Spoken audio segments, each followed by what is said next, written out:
Hey there, my name is Mark Savell. I'm a realtor with Sage Real Estate and a blogger over at TorontoLivings.com. And in this video, I wanted to talk to you about what I think is going to happen in the real estate market for 2018.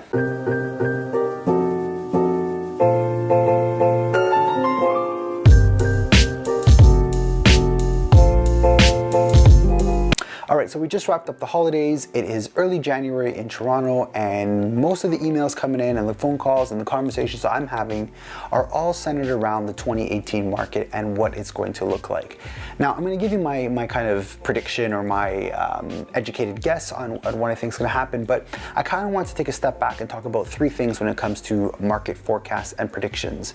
Number one, I don't look at year-long predictions. I don't give year-long predictions because I think they are really a disservice. We have no idea what's going to happen. And you look at 2017, that was started on a really strong start in the first 3 months, and all it took was a few changes from the government, a few changes to lending guidelines, and poof, everything slowed down, everything kind of leveled off. So to say, your home's going to appreciate 8 to 15%, I just think that's wrong to say. I think there's no one who could really predict with actual accuracy how much it will kind of increase. But I do look at the market in kind of 3-month increments. So every quarter I kind of try and assess where are we going and where do I think things are going to go. Secondly, countrywide predictions, who cares? Don't read reports or waste your time trying to come to terms with what's happening in Vancouver or Montreal or PEI. It doesn't matter.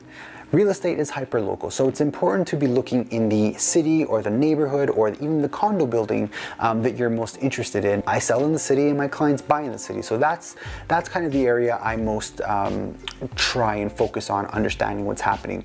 And lastly, look, stats and figures are awesome and they're important and they're something I read on a monthly basis and kind of keep track of where the trends are going, but I don't really think they are the be-all end-all, and I don't put as much emphasis as maybe others do on trying to forecast what the future is going to look like based on the past performances. So what do I look at? I look at consumer confidence. I think the general vibe and feeling of the market can be pretty easily gauged when you are involved in the market on a daily basis. So as a realtor, I'm always talking to buyers and sellers and seeing what's coming on the MLS and what's not. And that gives me a good sense of where kind of market confidence is. So I take more of maybe an emotional approach, maybe more of a hands-on approach of a kind of way of trying to determine which way the market is going. Okay, so all that being said, I think one more important thing to add is I also don't clump houses and condos together. I think they're going to perform very differently this year. So it's important that when you're reading or reviewing someone's market prediction that you do draw a distinction between house and condo because they will perform differently. Okay, so let's get right into it. With consumer confidence, there has been so many changes in the market that I feel like a lot of buyers and sellers are clouded by exactly what to think or what to expect, and that they don't maybe grasp all these changes that are happening, and as a gut reaction, they're kind of like, whoa, what do we do? And holding back a bit.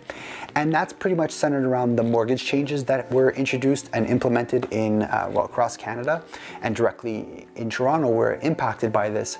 So in a nutshell, the B20 mortgages took effect January 1st, 2018, and what they will result in is the max budget of buyers being reduced by anywhere from 15 to 20%. Now, a lot of my buyers don't spend their max budget, so they won't be impacted as greatly as maybe some of others. Nonetheless, this will have an impact on the market.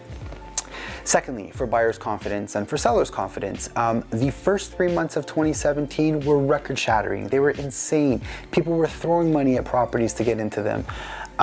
That will have a dramatic effect on how the media reports the first 3 months of 2018. And what I mean by that is once the numbers start trickling in, we will see a huge difference, especially in the housing sector, in my opinion, from the prices and the percentages achieved in 2017 first 3 months versus the same thing in 2018.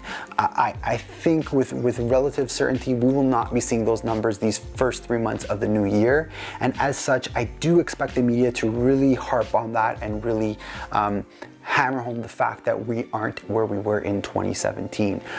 So what does all this mean, and what is going to be the output of all these kind of ebbs and flows that we see happening? Well, let's start with houses.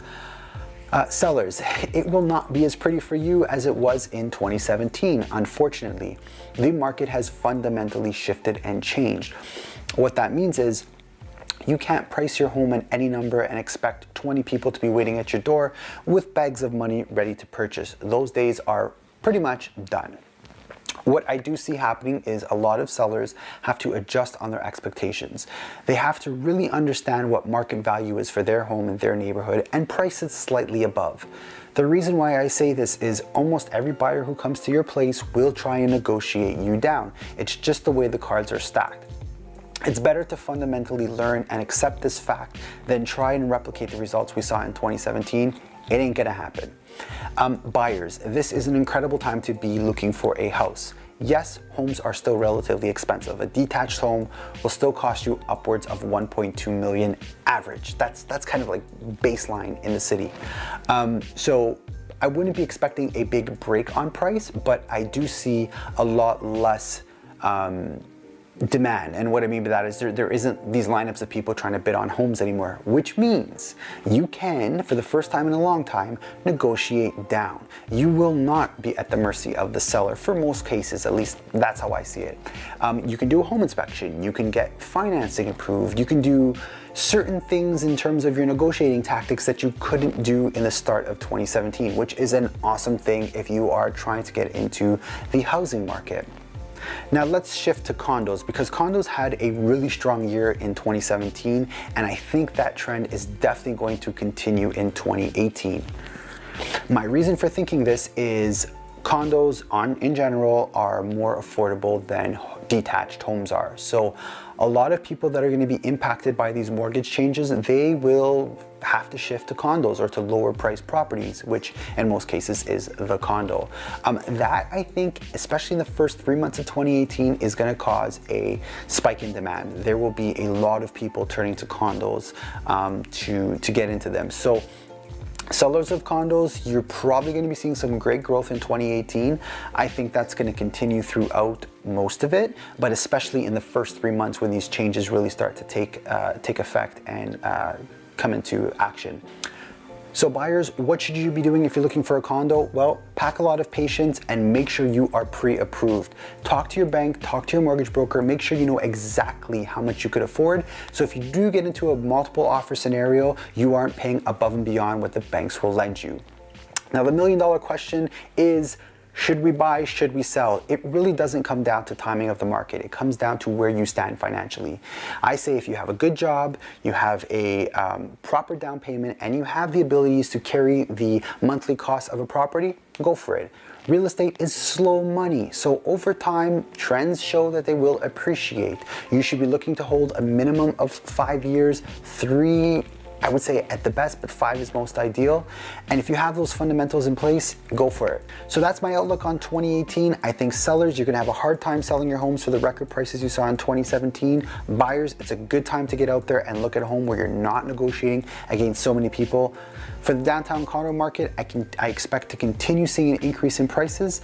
And for buyers out there, it's gonna be tough, so make sure you are prepared. That's my outlook, at least for the first 3 months of 2018. If you have any comments, leave them below. And if you haven't yet, please subscribe. Thank you for watching.